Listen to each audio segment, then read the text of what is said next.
Hey guys, got some parts for the bike in today, and the final part is actually going to be on, won't be coming until way later, but I figured I'd start with this. This is my starter, and I was having some problems with it, so I took it apart.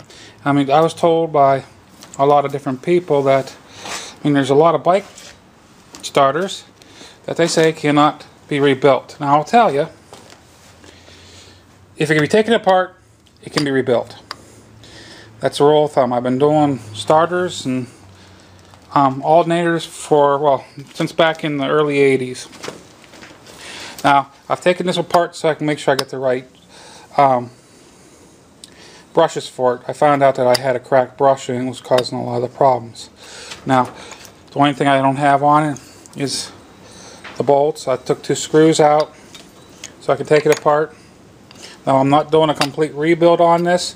I've already taken it apart and cleaned the bendix and the armature on it, and lubed the gears up, and the seals look all really good shape still. So all I'm doing today is replacing the brushes. This is the brush plate. Brush goes here, the brush goes here, and there's a set of the wires that came out, that was hanging out of the broken brush.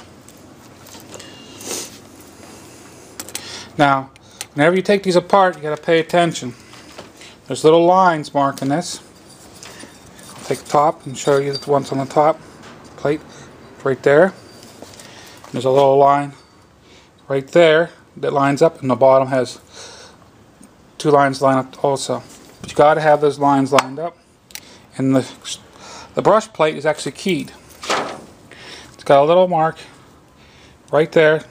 Probably can't see it with the camera. Right there's the key, and that matches up with a key on the plate. It should be right there. Matches up with that key. Now this wire is extended out a ways from it, so it's about to push that in, but it does line up with the key.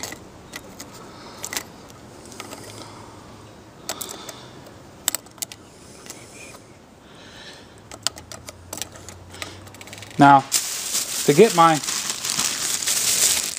brushes, I could not just order them from like Z1 Enterprises or anything, because I found out, being from in 1982, they discontinued them.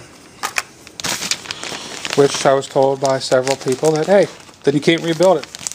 No, you can. In fact, get a little picture of this.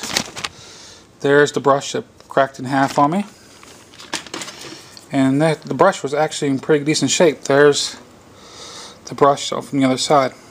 How you can tell which side's which, the one side has the wire that comes up from the middle piece, has a cover on it. Either it's plastic, or this one here has like it's like a textile style covering on it. And the other side is just plain copper.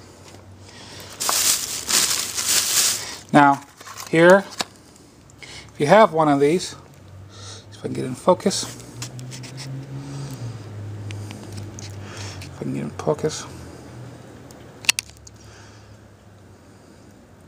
Nope, that's not helping.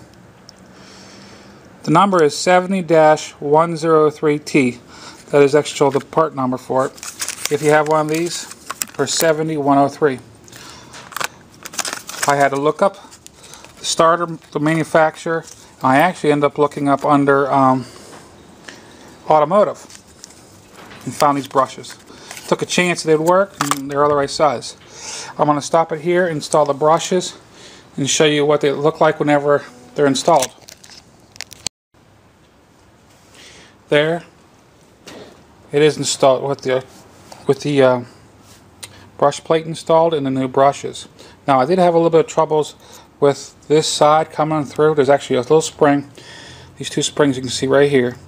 The spring did not quite want to let the wires come through, but when you play with it and wiggle it, it will come through. The brushes do ride, and you can see that I cleaned this up pretty good. And it fits in there snugly. Now all I gotta do is line up the marks.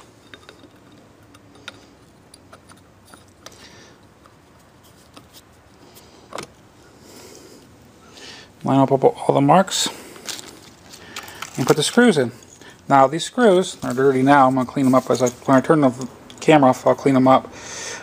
These screws, what I do is I'll use a little bit of anti-seize on the threads, because I always like to use anti-seize on threads, especially whenever you're talking about different alloys working together. Like this is a steel screw and this is aluminum housing. Whenever you got that type of mixture, that's just a mixture of trouble there.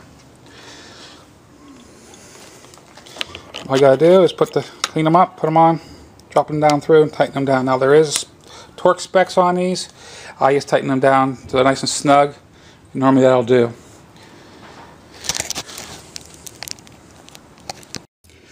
Quick note: it's sitting into place. If you're going to do this, if you're doing this job on this make and model of a bike, don't forget to put your cable on before you install it. You sit it in place so you'll never get it on. It's kind of pinched up underneath there.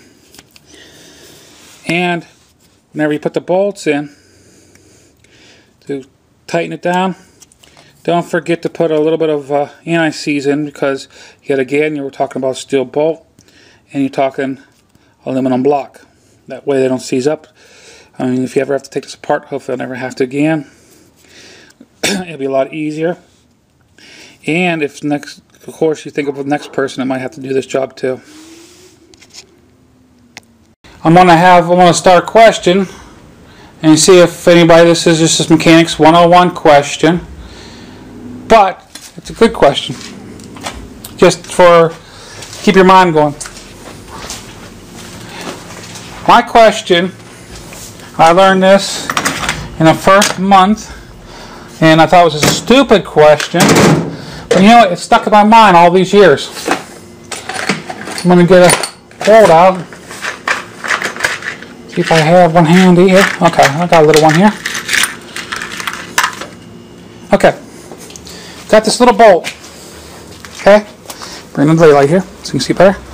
This is a little bolt. It's all rusty and everything, yes. But when does this bolt become not a bolt? It becomes something else, or a different name. Now the answer to this I will put into my next video. Like I said, this bolt becomes something else, but when does it become it?